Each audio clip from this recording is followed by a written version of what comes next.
तब्दीली नहीं रही, तब्दीली क्यों निकाला मुझे? तो हम आपकी भी इंसेंट बजा देंगे। नाम से सीधा तो मेरा नाम चमार देंगे। The United States ended 20 years of war in Afghanistan.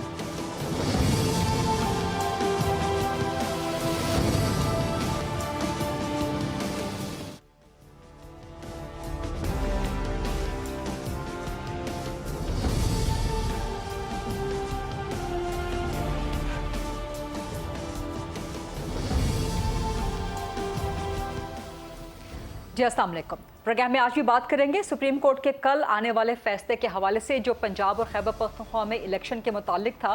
हुकूमत ने, मुस्लिम लीग नून ने, पीपल्स पार्टी ने तो वाज़ेह कर दिया है कि वो इलेक्शन के बारे में किसी भी सूरत राज़ी नहीं है कि सुप्रीम कोर्ट के फैसले को तस्लीम कर लें। सो मच हो कि कल रात को साबिक वज़ीर आज़म नवाज शरीफ उनकी लंदन से एक मीडिया टॉक भी जो है पाकिस्तान भर में नशर की गई और उसमें नवाज शरीफ ने ये मुतालबा तक कर दिया कि जो 3 रुकनी जजेस हैं बशमूल chief justice of Pakistan justice Umar Ata Bandial के, उनके खिलाफ रेफरेंसेस भेजे जाने चाहिए।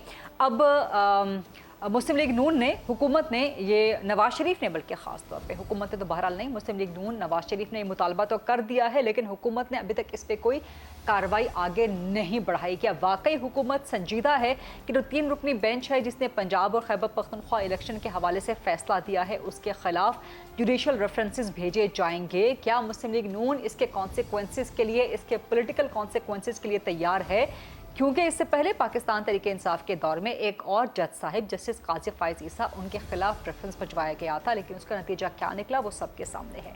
तो क्या ये मुस्लिम लीग नून और पाकिस्तान पीपल्स पार्टी, हुकूमत PDM की, जिसमें बाकी सियासी जमातें भी शामिल हैं, क्या ये वाकई संजीदा हैं कि इस 3 रुकनी बेंच के ख़िलाफ़, इन 3 जजेस के ख़िलाफ़ रेफरेंस भेजा जाए और क्या इनके कॉन्सिक्वेंसेस के लिए तैयार हैं, या ये सिर्फ एक सियासी बयान था जिसका मकसद जुडिशरी पे, अदलिया पे एक दबाव डालना था? एक तो इस सवाल का जवाब लेने की कोशिश करेंगे। दूसरी जानिब इलेक्शन कमीशन का आज भी इजलास हुआ, कोई नतीजा उसमें से नहीं निकला। ECP ने कहा कि हम डेली इस पे हेयरिंग करेंगे सुप्रीम कोर्ट के फैसले के हवाले से और देखेंगे कि पॉसिबिलिटीज़ क्या हैं, मुमकिनात क्या हैं। 14 मई को इलेक्शन अगर होने हैं सुप्रीम कोर्ट के अहकामात के मुताबिक पंजाब में, तो किस तरह हो सकते हैं, और KP का मामला जो सुप्रीम कोर्ट ने ECP के हवाले कर दिया है उस पर आगे किस तरह से बढ़ना है। तो बहरहाल आज मजमूई तौर पर तो एक खामोशी रही, लेकिन ये खामोशी आने वाले दिनों में एक बड़े तूफान का पेश खैमा साबित हो सकती है। मुस्लिम लीग नून ने अपनी घन गरज बरकरार रखी है। आज भी पार्लियामान में उनके जो नुमाइंदे हैं वो वहाँ पे बड़े ज़ोर शोर से अदलिया के इस फैसले के ख़िलाफ़ बोले। पाकिस्तान पीपल्स पार्टी अलबत्ता मुस्लिम लीग नून की निस्बत उतनी ज़्यादा जारहाना, उतनी ज़्यादा प्रोएक्टिव नज़र नहीं आती, कुछ ना कुछ कहीं ना कहीं मोहतात नज़र आती है। लेकिन साथ ही मरीम नवाज़ ने भी आज एक मुस्लिम लीग नून के लॉयर्स कन्वेंशन से ख़िताब किया और वहाँ पर वो भी बड़ी गरज बरस दिखाई उन्होंने सियासी एतबार से, और ना सिर्फ इस फैसले को बल्कि अदलिया के दोहरे मयार को उन्होंने आड़े हाथों लिया, उस पर शदीद तनकीद की। ये मामला कहाँ आगे बढ़ता हुआ, किस तरफ आगे जाता हुआ नज़र आ रहा है। और पाकिस्तान तरीके इंसाफ की अगर बात की जाए तो आज वो इजहार तशक्कुर मना रहे हैं पूरे पाकिस्तान में, ख़ास तौर पर लाहौर में लिबर्टी चौक में एक मुजाहरा कर रहे हैं जहाँ पे अदलिया के साथ यकजहती का इजहार किया जाएगा। सवाल बुनियादी है, 14 मई को इलेक्शन हो रहे हैं पंजाब में कि नहीं हो रहे? ECP ने करवाने हैं इलेक्शंस, फ़ंड्स देने हैं फेडरल गवर्नमेंट ने। फेडरल गवर्नमेंट कहती है हम फंड्स नहीं देंगे, हम इस फैसले को तस्लीम ही नहीं करते। तो फिर तौहीन अदालत किस पे लगेगी? विफाकी हुकूमत पे लगेगी, वज़ीर आज़म शहबाज शरीफ और उनकी हुकूमत पे लगेगी, या ECP पे लगेगी? इन सारे सवालात के जवाब आज प्रोग्राम में लेने की कोशिश करेंगे। प्रोग्राम के फ्लोर को डिबेट, डिस्कशन, क्वेश्चन आंसर्स के लिए ओपन करते हैं। मेरे साथ मौजूद हैं नदीम कुरैशी साहब, पाकिस्तान तरीके इंसाफ पंजाब के मरकज़ी सरकर्दा रहनुमा हैं, और मुस्लिम लीग नून से मेरे साथ मौजूद हैं सेनेटर डॉक्टर असद अशरफ साहब, मुस्लिम लीग नून के मरकज़ी सरकर्दा रहनुमा हैं। सेनेटर असद साहब, पहला सवाल मैं आपसे कर लेती हूँ। नवाज शरीफ भी कल कह चुके हैं, बाकायदा बाज़ाब्ता मुतालबा कर चुके हैं कि इन 3 जजेस के ख़िलाफ़ बशमूल चीफ जस्टिस ऑफ पाकिस्तान के ख़िलाफ़ रेफरेंस जाना चाहिए जुडिशल कमीशन में। वाकई संजीदा है मुस्लिम लीग नून? क्योंकि अभी तक कार्रवाई तो कोई नहीं हुई रेफरेंस तैयार करने के हवाले से, भिजवाए जाने के हवाले से, या ये सिर्फ एक सियासी बयानबाजी है जिसका मकसद अदलिया को प्रेशराइज करना है? आपने जो बात की है कि ये कुछ सियासी स्टंट है, ऐसी बात नहीं है। पाकिस्तान मुस्लिम लीग की सियासी तारीख जो है वो सारी पाकिस्तान जानता है, जब से बनी है। आप देखें ना, किसी की जरूरत थी कि किसी आमिर के खिलाफ रेफरेंस दे और उसे वो जो है सुप्रीम कोर्ट जस्टिस साहब याकूब मरहूम साहब ने किया, और जब रेफरेंस उनके खिलाफ गया था तो उसी वक्त जो है पाकिस्तान में आने वाली नस्लों के लिए माशाल्लाह के दरवाजे बंद हो गए थे, और हमारी सियासी जिद्दोजहद जो है वो जमहूरियत के लिए है। इससे हम कोई नहीं घबराते कि कोई डिस्क्वालीफाई करता है वजारत उज़्मा से, कोई वन बेंच बैठाता है, मॉनिटरिंग जज बैठाता है, वो कोई और मसला हो, हमारे MNA को डिस्क्वालीफाई करते हैं तौहीन अदालत में, तो ये मुस्लिम लीग नून पे पहली दफा नहीं हो गई। हक सच पर हम करते रहेंगे, ये वन मैन शो कहीं नहीं चल सकता। हाँ। ये कैसे आप कह रहे हैं कि नून लीग वज़ीर आज़म शहबाज शरीफ की डिस्क्वालिफिकेशन, उन पे तौहीन के लिए तैयार है। क्या वज़ीर आज़म शहबाज साहब खुद भी तैयार हैं? उनसे पूछा है किसी ने शहबाज शरीफ साहब से पूछा है कि आप तैयार हैं डिस्क्वालीफाई होने के लिए? देखिए, आप हमारा नून लीग का ट्रैक रिकॉर्ड देखें, कोई ऐसी बात नहीं की जाती, कोई ऐसा जुमला नहीं बोला जाता जो सियासी बयानबाजी हो। हाँ। हमेशा उसके पीछे सीरियस मैटर्स होते हैं और सोच समझ के बात की जाती है। ये तो बात क्लियर होनी चाहिए। नहीं, आप कह रहे हैं कि नून लीग तैयार है कि फैसला तस्लीम ना करने की सूरत में वज़ीर आज़म शहबाज पे तौहीन लग जाती है, डिस्क्वालीफाई हो जाते हैं, आप कह रहे हैं कि नून लीग तैयार है, राइट? ये कह रहे हैं आप? देखिए, मैंने आपको कहा है कि जमहूरियत के लिए और पार्लियामेंट की बालादस्ती के लिए कुछ भी जो मुनासिब होगा वो पार्लियामेंट तमाम पार्टीज डिसाइड करेंगी और मुस्लिम लीग नून उस पर नहीं, लेकिन वज़ीर आज़म शहबाज से किसी ने पूछा है कि आप तौहीन बर्दाश्त करने के लिए, डिस्क्वालीफाई होने के लिए तैयार हैं? नून लीग ने पूछा है अपने सदर से? देखिए, नून लीग के सदर जो है ना, वो हर मीटिंग में ये लोगों को कहते हैं, अपने साथियों को कहते हैं करीबी, कि जिस तरह मैं आपका सदर हूं, मेरा कायद जो है मियां नवाज शरीफ है। और वो आज से नहीं कह रहे हैं, वो 2000 से कह रहे हैं, जब तारिक फजल के फार्म हाउस पे मियां शहबाज शरीफ को प्रेसिडेंट बनाया गया था जब वो जला वतन थे। तो आज भी वो उसी तरह है जिस तरह 2002 में मुशर्रफ दौर में थे। हमें कोई किसी चीज का डर नहीं है। इलेक्शन हमने मुशर्रफ दौर में भी लड़े हैं, जबकि हर तरफ से हमारे ऊपर हर तरह की पाबंदियां थी। अच्छा, अगर सपोजिडली आप लोग फैसला नहीं मानते, जो कि आप ऐलान कर चुके हैं, लेकिन उसके बाद लेट्स सपोज कि सुप्रीम कोर्ट तौहीन की कार्रवाई शुरू हो जाती है, तो वज़ीर आज़म शहबाज डिस्क्वालीफाई हो गए, तो उसके बाद कौन होगा प्राइम मिनिस्टर? नून लीग की तरफ से कोई दूसरा नाम आएगा? देखिए, अभी ये प्रीमेच्योर बात है। जब फैसले हो जाएंगे तो फिर उस पर मुकम्मल यकसोई के साथ अमल दरामद होगा, और अभी ऐसा कोई फैसला नहीं हुआ। लेकिन रिजर्वेशन जरूर है। हमने पहले भी कही है कि ये एक ही तरह का बेंच बनता है और एक ही तरह के फैसले। नहीं सर, रिजर्वेशन नहीं है। रिजर्वेशन से बात बहुत आगे बढ़ गई है। आप लोगों ने क्या रिजर्वेशन नहीं है, रेफरेंस करना है आप लोगों ने। रेफरेंस कब कर रहे हैं चीफ जस्टिस के खिलाफ? जी, मैं वही आपको कहना चाह रहा हूँ कि हमारी कोई बात नहीं सुनी गई और एक पार्टी को बुला के उसके जनरल सेक्रेटरी सर रेफरेंस कब डाल रहे हैं चीफ जस्टिस के खिलाफ? रेफरेंस कब डाल रहे हैं? देखिए, जब ब्रिज आएगा तो फिर उसे क्रॉस भी किया जाएगा, फिक्र ना करें, वक्त पे ही हर चीज सूझती है। There are many steps between cup and lips, तो अभी वक्त है, अभी देख लें। There are many steps between the cup and the lip, लेकिन इस वक्त तक सियासी बयान है, राइट? ये ना सोचे कि ये कोई अल्फाजी बात है। अच्छा, आप कह रहे हैं कि सियासी बयानबाजी नहीं है।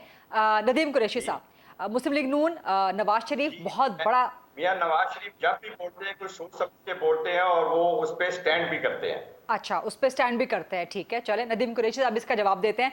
नदीम साहब, बहुत बड़ा और बड़ा संगीन मुतालबा कर दिया नवाज शरीफ ने कि जी इन तीनों जजेस बशमूल चीफ जस्टिस के खिलाफ रेफरेंस भेजा जाना चाहिए, जबकि पाकिस्तान तहरीक इंसाफ आज पूरे मुल्क में, खासतौर पर लाहौर में आप लोग इजहार तशक्कुर का एक जलसा कर रहे हैं, एक मुजाहरा कर रहे हैं अदलिया के साथ यकजहती के इजहार के तौर पे।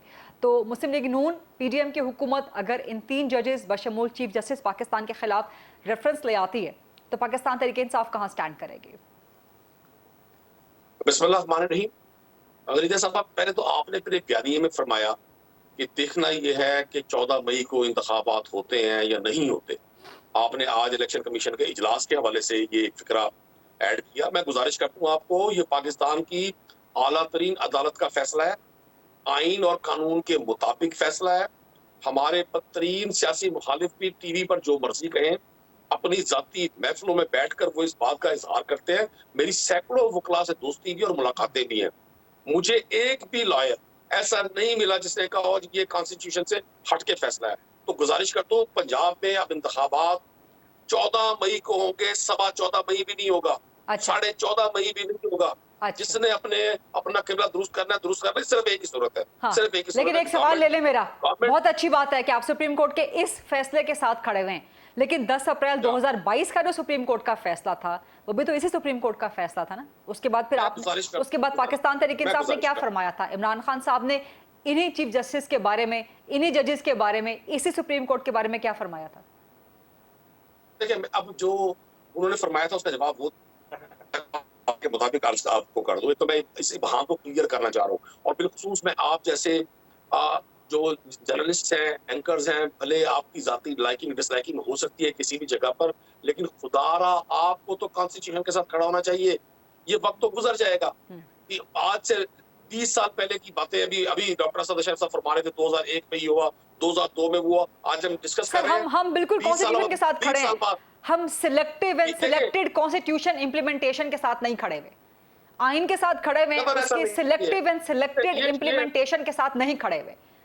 बिल्कुल ठीक है कि आइन कहता है कि 90 रोज में इलेक्शन हो, लेकिन आइन इंटरिम गवर्नमेंट के बारे में भी यही कहता है ना बात। सर, आइन में कहां लिखा है कि सुप्रीम कोर्ट इलेक्शन की तारीख देगी? मुझे बता दें, सिर्फ मुझे ढूंढ के दे दें आइन में। सर आप सुन रहे, मैं गुजारिश करता हूँ आपको, मैं जी। गुजारिश करता हूँ, सुप्रीम कोर्ट, आला अदालतें या लोअर कोर्ट्स में तो वही जाया जाता है ना जहाँ तनाजा हो, ठीक। और तनाजे के हल के लिए आप दस्तूर और कानून और आइन से मदद लेते हैं। ठीक। अभी जब मार्च के अवाइल में इस केस पर हियरिंग हुई और सुप्रीम कोर्ट ने डेट दी 30 अप्रैल की, सदर पाकिस्तान ने दी सुप्रीम कोर्ट के कहने पे, तो आपको और मुझे याद होना चाहिए, हमारी इतनी शॉर्ट मेमोरी नहीं है और ना होनी चाहिए, कि तमाम पार्टीज के जो वकला थे उनको समाअत का हिस्सा बनाया गया, सब लोगों से राय ली गई। बल्कि मैंने पास कॉलम पढ़े जिसमें लिखा गया था कि जी सुप्रीम कोर्ट ऑफ पाकिस्तान को फैसला करना चाहिए, ये सुप्रीम कोर्ट ऑफ पाकिस्तान है, ये कोई देहात की पंचायत नहीं है।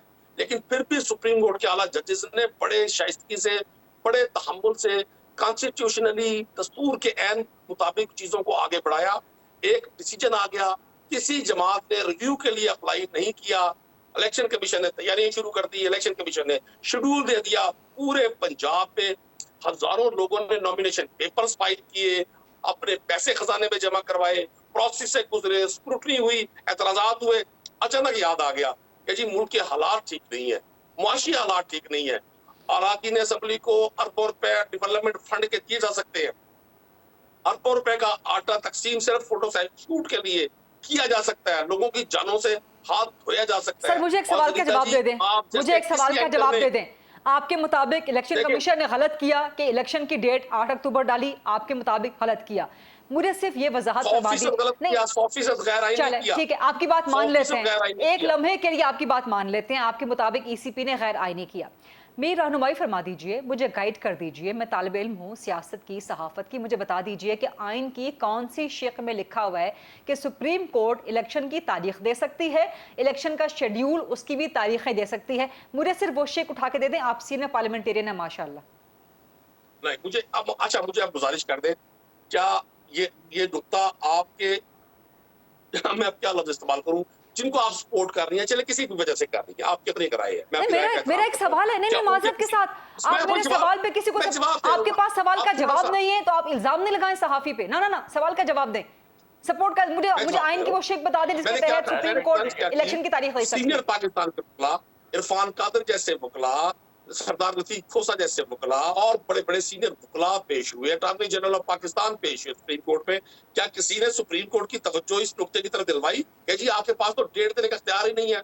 अगर पाकिस्तान के सुप्रीम कोर्ट ने तारीख नहीं देनी इस इबहाम में, इस कंफ्यूजन में, तो किसी और मुल्क की सुप्रीम कोर्ट ने देनी है?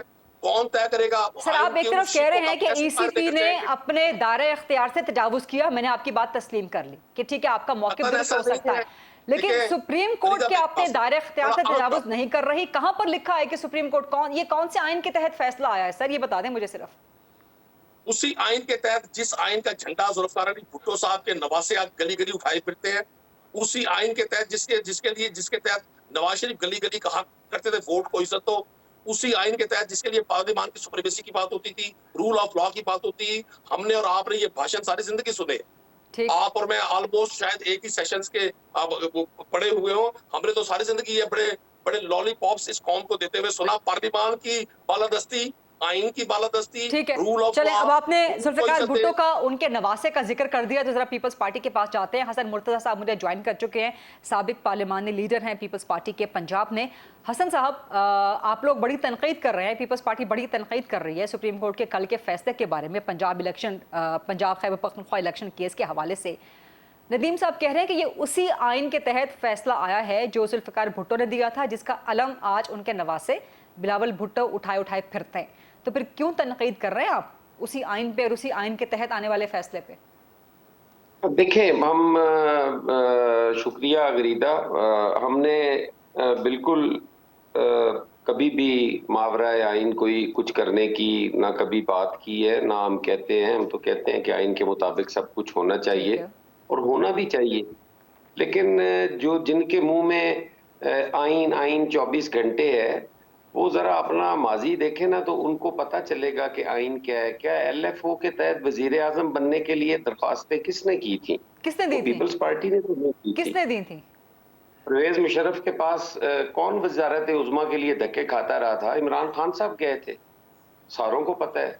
फिर किस आइन के तहत वो तशरीफ लेकर गए थे ईदी साहब के पास कि आपको मैं सदर बनाता हूं और मैं वजीर आजम हूं और आप बीबी के खिलाफ बात करें, जिसमें अगर आपने ये ऑफर ना कबूल की तो फिर आपको निशाने इबरत बना दिया जाएगा। किस आइन के तहत वो सारी गुफ्तगू होती रही, जिसमें हमीद गुल भी था, जिसमें इमरान खान साहब भी थे? ये तो सारे पाकिस्तान को पता है। ये जब एक ही अदालत एक ही नौयत के मुकदमे में एक वक्त में एक फैसला देती है, दूसरे वक्त में दूसरा फैसला देती। हसन साहब, आपके स्काइप का प्रॉब्लम है तो आपके इस सवाल का जवाब ले लेते हैं नदीम साहब से। नदीम साहब क्विकली बता दीजिएगा, फिर मैं सेंटर असद साहब की तरफ जाती हूँ। गरीदा साहब, ये तोता मीना की कहानियां कौम ने बड़ी सुन ली। पाकिस्तान को अगर दस्तूर के साथ आगे बढ़ना है तो अब हमें सबको इस इंतखाबात की तरफ जाना चाहिए। मुझे तो एक बतौर लेमैन, बतौर एक कॉमन पाकिस्तानी यही बात समझ नहीं आ रही, भाई election supreme court of Pakistan ने कौन सा इलेक्शन का नतीजा अनाउंस कर दिया? उन्होंने तो इंतखाबात का मौका दिया इनके मुताबिक। पीपल्स पार्टी भी हिस्सा ले, नून लीग भी हिस्सा ले, हम भी हिस्सा लेते हैं। नून लीग को तो बड़ा दावा था। अभी 2 रोज पहले तो मैंने मरियम नवाज को सुना, वो कहती थी इमरान खान के साथ तो कोई नहीं है, मीनार पाकिस्तान का जलसा तो खाली है। और मैंने आपके भी सोशल मीडिया में देखा जो आपने मीनार पाकिस्तान के वो खाली हिस्से जहाँ अकेले इमरान खान तकरीर कर रहे थे और सिर्फ नदीम कुरैशी मौजूद थे, पूरा मीनार पाकिस्तान खाली था। या मीनार पाकिस्तान का वो मीनार था, इमरान खान थे या मैं उनका खादिम मौजूद था और कोई भी नहीं था। तो खाली मीनार पाकिस्तान वाले शख्स को भैया इंतखाब का मौका दे। आप पाकिस्तान के लोगों से सवाल करते हैं। नवाज शरीफ साहब ने 6 सवाल किए। मैं कौम से ये सवाल करता हूँ, मैं कौम से ये सवाल करता हूँ। इंटीरियर मिनिस्टर राना सनाउल्लाह साहब ने 6 सवाल परसों प्रेस कॉन्फ्रेंस में किए। भाई इन 12 सवालों का जवाब कौम देने के लिए तैयार है। आप इस पर्ची के हक को क्यों छीनना चाहते हैं? ठीक है सर, 1 मिनट के लिए आपको इंटरप्ट करूंगी। प्रोग्राम में डिस्कशन कंटिन्यूड है, एक ब्रेक का वक्त भी हुआ है। Let's take a short quick break, then will come back.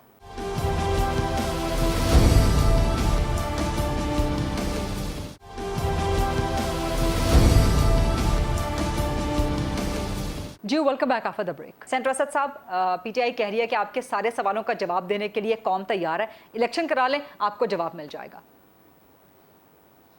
ये हमारा पहले दिन से ही मौकफ ये है कि इलेक्शन जो है अपने वक्त पे होंगे और वक्त से पहले नहीं होंगे। और ये सारे अपने दिमाग में रख लें कि ऐसा ही होगा, चाहे जितने मर्जी ये जो है इंडिविजुअल फैसले आ जाएं। सुप्रीम कोर्ट का मतलब ये नहीं है कि 3 लोग हों जिन पे इतराज किया गया हो, 3 लोग बार बार वही लोग हों। सुप्रीम कोर्ट का मतलब होता है कि तमाम कोर्ट जिसमें तमाम जजेस बराबर हैं। ये ऐसे ही है कि पार्लियामेंट का मतलब ये नहीं कि एक MNA या सेनेट का मतलब ये नहीं कि एक सेनेटर हो, पूरा सेनेट होता है। इसी तरह पूरा ये सुप्रीम कोर्ट है। मैं आपको बताऊं, इलेक्शन कमीशन आपको जवाब नहीं मिलेगा। इनको तो एंकर भी सही नहीं मिले। ये तो ये कहते हैं इलेक्शन कमीशन की पावर देखनी हो तो अपने हमसाये में जाके देखें इंडिया में। वहां पर एक इलेक्शन कमीशन का डिस्ट्रिक्ट ऑफिसर जो होता है वो अपनी गाड़ी में बैठा होता है और उसके डिस्पोजल पे डिप्टी कमिश्नर सड़क पे खड़ा होता है, सड़क पे खड़ा होता है, और जो BSF बॉर्डर सिक्योरिटी फोर्स है वो सिर्फ इशारा करता है और वो तमाम वो काम वो करते हैं, उसके इशारे पे वो गाड़ी से बाहर नहीं निकलता। तो इलेक्शन शेड्यूल अगर इलेक्शन कमीशन ने दिया वो ठीक था, लेकिन जब उन्होंने आगे पोस्टपोन किया तो वो ठीक नहीं है। आप ये बताएं कि 4-3 और 2-3 इनमें से केयरटेकर गवर्नमेंट 90 दिन से ज्यादा रह सकती है डॉक्टर साहब? क्या आइन में गुंजाइश है केयरटेकर गवर्नमेंट 90 दिन से ज्यादा रहे? आप वहां की मिसालें दे रहे हैं। वहां किसी ने इलेक्शन कमीशन से सदर बनाने का वादा नहीं किया मुल्क के। आपने सारे इदारों को तबाह कर दिया। अल्लाह का खौफ कर लें खुदा के लिए, ना अपनी जाती अना की तस्कीन चढ़ाएं पूरे सिस्टम पर। डॉक्टर साहब आप तो बहुत अच्छे इंसान हैं, बड़े पढ़े लिखे इंसान हैं, अपनी अना की तस्कीन ना चढ़ाएं। केयरटेकर गवर्नमेंट 90 दिन से ज्यादा कैसे रह सकती है? कौन सा आइन इजाजत देता है? एक केयरटेकर गवर्नमेंट लोगों के घरों में चादर चार दीवारी को पामाल करते, वर्कर्स के घरों में छापे मारे रमजान शरीफ पे। आप कि वो ये बताए कि वज़ीर आला पंजाब की मिसाल नहीं है आपके पास। जो है वो रात 11 बजे हल्फ उठाएगा, फलां शख्स से उठाएगा, फलां जगह पे उठाएगा, इतनी देर में उठाएगा, और ये चीफ सेक्रेटरी और आईजी जो है ये करेंगे। सिर्फ आखिरी उन्होंने जुमला जो लिखना था वो लिखना भूल गए कि परवेज लाई को सरकारी गाड़ी में SNGAD का ड्राइवर लेके आएगा या वो अपनी गाड़ी में गवर्नर हाउस जाएंगे। यहाँ तक तो यहाँ बातें शुरू हो गई हैं। अब क्या कहते हैं, शुक्र करें कि कल उन्होंने ये अनाउंस नहीं कर दिया कि इमरान खान और PTI जो है खैबर पख्तूनख्वा में भी और पंजाब में भी 2/3 मेजॉरिटी से जीत चुकी है, और हम इसका ऐलान करते हैं इलेक्शन कमीशन इज नोबडी। बड़ी सख्त बातें कर रहे हैं भाई, यहाँ पर बड़ी सख्त बातें कर रहे हैं। ये हकायक है। आप देखें ना किस तरह जाके लोअर लेवल पे कहा जाता है कि SHO क्या करेगा, SP क्या करेगा। वहां कुछ नहीं बोलते जहां वो कोर्टों पे अटैक करते हैं। आप सुप्रीम कोर्ट 97 में जो लोग बाहर सुप्रीम कोर्ट में सजाद अली शाह के बाहर खड़े हुए थे, उनका बिहेवियर देख लें। और ये जो सुप्रीम जुडिशल कॉम्प्लेक्स में जो हाल किया है, जिस तरह पेट्रोल बम और लाठीचार्ज जो गाड़ियां चलाई हैं, दोनों वीडियोस पैरेलल दिखाए। मैं गरीदा आपको हकीकतन बात बता रहा हूँ कि दोनों वीडियोस नेट पे YouTube पे पड़ी हुई, दोनों को पैरेलल चलाएं, आपको पता लग जाएगा कि वहां पर एक सर दोनों में कोई काबिल फखर चीज नहीं है। अगर एक आपके सियासी तारीख पे बदनुमा दाग है तो दूसरा पाकिस्तान तरीके इंसाफ के लिए शर्मनाक मकाम है। लेकिन नदीम साहब कह रहे थे कि इलेक्शन के सुप्रीम कोर्ट ने सिर्फ इलेक्शन की डेट तो दी है, कौन सा इलेक्शन का नतीजा अनाउंस कर दिया है। उसका जवाब दे दिया सेंटर असद ने कि सिर्फ यही रह गया था। मेरी बात सुने, हर चीज पे डे टू डे बेसिस पे वो कर दिया है। फाइनेंस मिनिस्टर भी वो हैं, फाइनेंस सेक्रेटरी भी वो हैं, डिफेंस सेक्रेटरी भी वो हैं, डिफेंस मिनिस्टर भी वो हैं, हर चीज वो है। ये 2016 में जो 2 साल की मेहनत थी ना जस्टिस शौकत अजीज वाली, ये उसी का तसलसल चल रहा है। आप देखें ना, आप ये कह सकती है कि ये सुप्रीम कोर्ट है, कह सकती है, मैं तो नहीं कह सकता। मैं ये इंडिविजुअल मानता हूँ, ये कोई वन मैन शो नहीं है, ये इंपीरियल वो नहीं है, कोर्ट नहीं है, ये सुप्रीम कोर्ट ऑफ पाकिस्तान है। इसका मतलब है तमाम मुअज़्ज़िज़ जजेस का फैसला उसी तरह बड़ी सख्त बातें कर रहे हैं। हसन मुर्तजा साहब आई थिंक वापस आ गए हैं हमारे पास। हसन साहब आपका जवाब रह गया था, बता दीजिए, आप जवाब कंटिन्यू कीजिएगा। देखिए मैं तो यही कह रहा था कि हमारा ये जो सिलेक्टिव सा आइन का एहतराम है ना, ये नहीं होना चाहिए। आइन हर सूरत में आइन है और हर वक्त आइन है, और उसकी हर वक्त पासदारी होनी जरूरी है। अब 2018 के इलेक्शन में जिस तरीके से पॉलिटिकल पार्टीज को तोड़ा गया, फोड़ा गया, और उनमें से लोगों को उठा के धो धा के उनको पाक साफ करके एक पार्टी ज्वाइन करवा दी गई, क्या वो आइन के मुताबिक था? ये आइन जो है ना हमारी मर्जी का आइन है, हम इसे जिधर मोड़ना चाहें नहीं, लेकिन हसन साहब ये नहीं होना चाहिए। 10 अप्रैल 2022 के हवाले से सुप्रीम कोर्ट का जो फैसला आया था, यही चीफ जस्टिस थे ना 10 अप्रैल 2022 को, यही चीफ जस्टिस थे ना। आप तब इनकी तारीफों के कलाबे मिलाते थे, अब वही चीफ जस्टिस है, उनके खिलाफ आप रेफरेंस लाने की बात कर रहे हैं, तो आप लोग भी तो आइन का फिर सिलेक्टिव एहतराम कर रहे हैं ना। देखिए मैंने मेरी अर्ज सुने, हमने बड़े सख्त फैसले भी सुप्रीम कोर्ट के और हाई कोर्ट के, अपनी आला अदलिया के हमने तस्लीम किए। हमने उनकी तज़हीक या तजलील कभी भी नहीं की। हम ये समझते हैं कि अगर हम आज सुप्रीम कोर्ट की तजलील कर रहे होंगे, हमने तहफ़्फ़ुज़ात के साथ वो फैसले माने। क्या शहीद ज़ुल्फ़िकार अली भुट्टो का अदालती कत्ल नहीं था? क्या वो आज भी एक अदलिया के चेहरे के ऊपर एक बदनुमा दाग नहीं है? क्या अदलिया के पास हमारी पेंडिंग अपील्स नहीं पड़ी हुई? क्या उनका फैसला करना ज़रूरी नहीं है? क्या इस मुल्क के अंदर फौजदारी और हमारे बाकी मुकदमात जो हैं, क्या वो बेशुमार तादाद में पेंडिंग नहीं पड़े हुए? उन पे फैसले हो गए। एक आप ये ना कहें कि किसी चीज़ को अगर हम तहफ़्फ़ुज़ात के साथ मान रहे हैं तो उसका मतलब ये है कि हम उस पे मुतमिन है, या अगर हम बात कर रहे हैं तो उसका मतलब ये है कि हम उनकी तजलील कर रहे हैं? नहीं, बात सिर्फ यहीं पे रुकी हसन साहब, बात सिर्फ यहीं पे नहीं रुकी, बात सिर्फ यहीं पे नहीं रुकी। आप लोग तो रेफरेंस लाने जा रहे हैं, आपके साथ के इत्तेहादी है ना, नवाज शरीफ के मुतालबे से आप एग्री करते हैं हसन साहब कि तीनों जज के खिलाफ रेफरेंस आना चाहिए? मेरी गुजारिश सुने ना, अगर रेफरेंस आता है तो वो कोई गैर आईनी तो नहीं है। हाँ। क्या जुडिशरी के खिलाफ रेफरेंस कोई गैर आईनी तो नहीं है? हाँ। लेकिन अगर कोई भी जमात कोई भी हुकूमत लाना चाहती है तो वो आईनी तरीकाकार है ना। लेकिन जस्टिस काजी फाइज के खिलाफ जब रेफरेंस आया था तो आप लोग पाकिस्तान तहरीक इंसाफ को तनकीद क्यों करते थे? फिर उस वक्त भी तो पीटीआई का हक तस्लीम कर लेते ना, फिर जस्टिस काजी फाइज के खिलाफ जो रेफरेंस आया था। नहीं, आप ये सवाल दो नोयत के कर रही हैं। एक तो आप कह रही हैं कि रेफरेंस क्यों जा रहा है, किस आइन के मुताबिक जा रहा है। एक आप कह रही हैं कि आप तनकीद क्यों कर रहे हैं। नहीं, मेरा एक ही सवाल है। आपने कहा कि जो रेफरेंस दुरुस्त होता है, किसी भी जज के खिलाफ जा सकता है, आईनी है, आपने ये फरमाया, राइट? तो फिर जस्टिस काजी फाइज के खिलाफ जो रेफरेंस गया था उस पर तनकीद क्यों करते थे आप? मेरी गुजारिश सुन लें। हम हर चीज देखें, मैं एक चीज को समझता हूं कि ये गलत हो रहा है, मेरी राय है ना उसके ऊपर। आप समझती हैं ठीक हो रहा है, आपकी राय है ना। तो काजी फायज ईसा पे जब रेफरेंस गया तो हमारी राय थी कि काजी फायज ईसा जो है वो एक अच्छे इंसान है और उन पे रेफरेंस सिलेक्टिव राय है ना फिर आपकी, फिर सिलेक्टिव राय है ना, सिलेक्टिव इंसाफ है ना आपका। मेरी गुजारिश सुन लेना, मेरी अपनी मर्जी के जज के खिलाफ रेफरेंस जाए तो गलत है। अगर मुझे बात करने का मौका दे तो मैं फरमाइए। मेरे कहने का मकसद ये है कि अगर हम ये बात कहते हैं कि काजी फायज ईसा पे रेफरेंस गलत था तो इसका मतलब ये तो नहीं है कि अब रेफरेंस नहीं बनना चाहिए।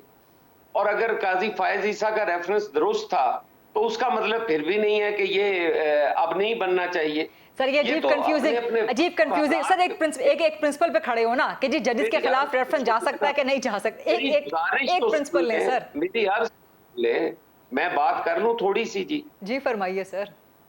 मैं ये कह रहा हूं कि रेफरेंस दायर करना आईनी है, ठीक है। उस पे फैसला जो है वो दायर करने वाले ने तो नहीं करना, वो तो उन्होंने देखना है कि क्या ये दुरुस्त है हालात वाक़यात के मुताबिक या गलत है। सर आप काजी फाइज के खिलाफ रेफरेंस को दायर करने को भी गलत कह रहे थे, यही तो मैं गुजारिश कर रही हूँ कि जस्टिस काजी फाइज के खिलाफ रेफरेंस दायर करने को भी गलत कह रहे थे आप लोग, यही तो मेरा पॉइंट है।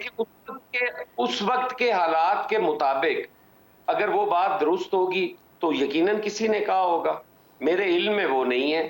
अगर उस वक्त के जो हालात वाक़यात थे उनके मुताबिक जो हुआ होगा, आज के जो है मैं आज भी नहीं कह रहा कि वो दुरुस्त होगा।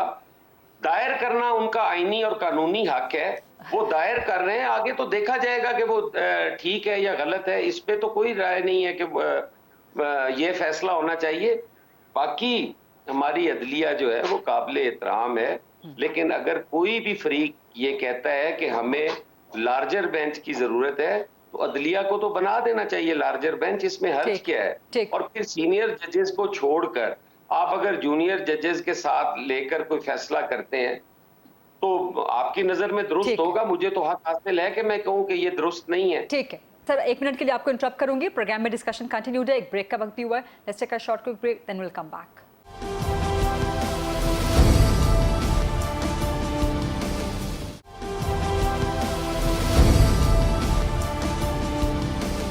जी welcome back after the break. इस वक्त जबकि हम प्रोग्राम रिकॉर्ड कर रहे हैं तो अपडेट आ गई इलेक्शन कमीशन की तरफ से। मुबारक हो नदीम कुरैशी को और सेंटर असद साहब, आपका गुस्सा बढ़ जाएगा।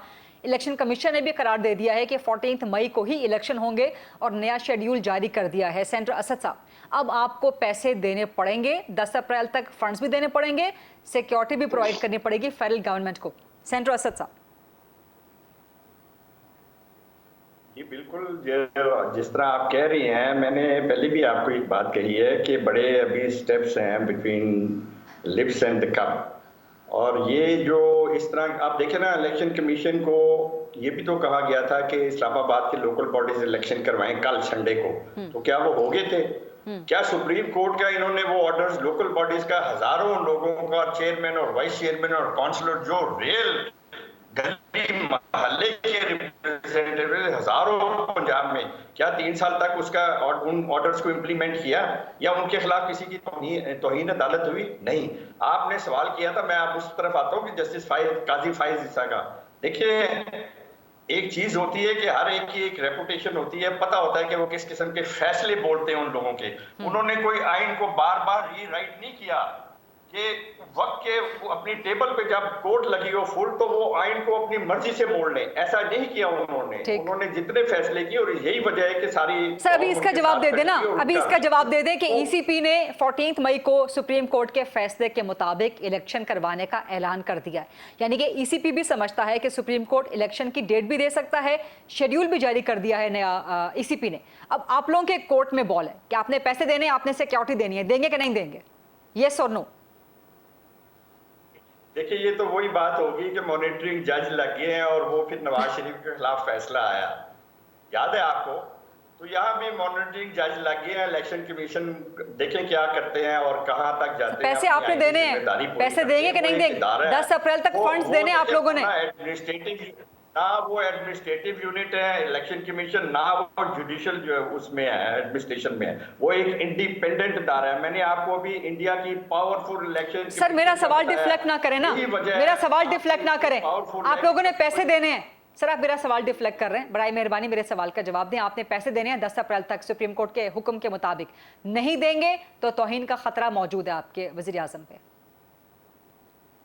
तौहीन लगवाएंगे कि पैसे देंगे? देखते हैं कि जी दोनों बातें हो सकती हैं, लेकिन ज्यादातर यही है कि पैसे नहीं दिए जाएंगे।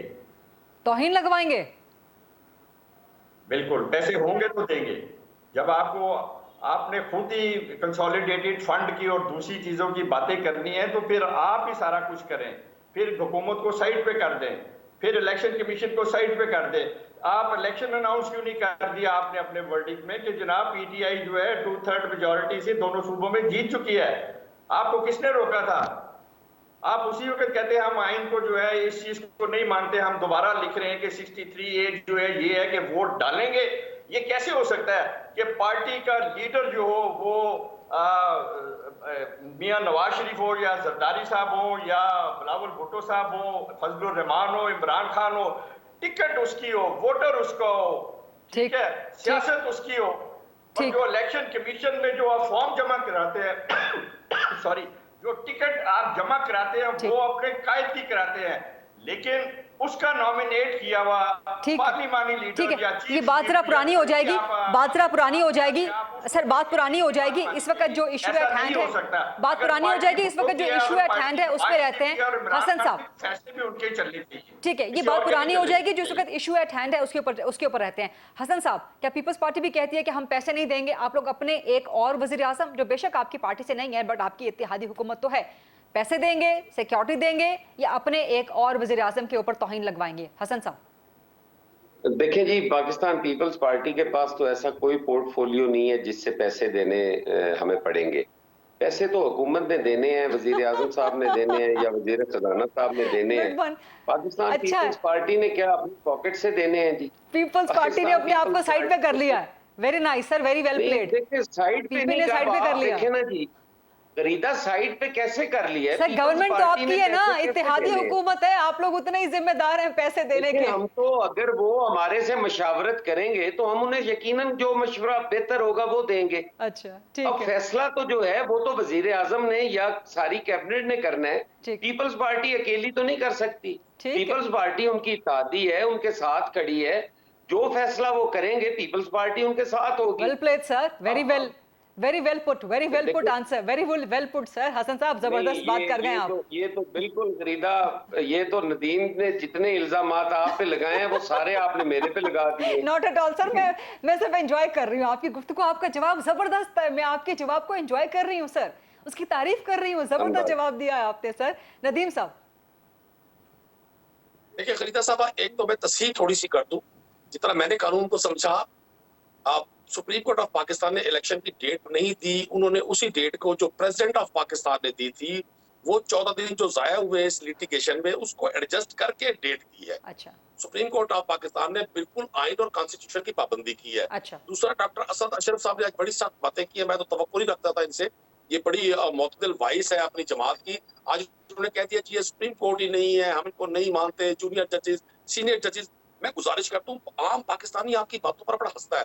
आपकी फेडरल कैबिनेट के 80% वुज़रा इसी इन्हीं कोर्ट्स के, बिलखुसूस सुप्रीम कोर्ट्स के बेनिफिशियरी हैं अगर वजीर बने हुए तो। आपकी जमात के प्राइम मिनिस्टर, प्रेसिडेंट आपकी जमात के इन्हीं अदालतों से रिलीफ लेकर आज बराजमान है अवान वजीर आजम में। उनपे तो फर्द जुर्म माहिद होने वाली थी, उन पर भी, उनके बेटे पर भी जिस रोज फर्द जुर्म माहिद होनी थी उसी रोज वो वजीर आजम बन गए। आपकी जमात के वो जो बानी तहरीक है लाहौर वाले अंदर बैठे हुए हैं, मैं उनको सुन तो लेना, मैं लाहौर का बानी तहरीक कहता हूँ उनको। लाहौर वाले बानी तहरीक भी इन्हीं के बेनिफिशियरी हैं, अदालतों के, मरियम नवाज भी अदालतों के बेनिफिशियरी हैं। इन्हीं अदालतों की वजह से आप हुकूमत में आज। अगर ये अदालतें ना होती तो आपने हुकूमतों में नहीं जेलों में होना था हुजूर। हसन साहब, टाइम बढ़वाना है आपने तो आपको अदालत का दरवाजा खटखटाना पड़ेगा ऑन दिस लाइन। उन्हें चीखने का मौका तो देना। आप सीधा उन्हें बोलने चीखने का मौका भी नहीं दे रही, गला भी दबाते हैं और चीखने भी नहीं देते।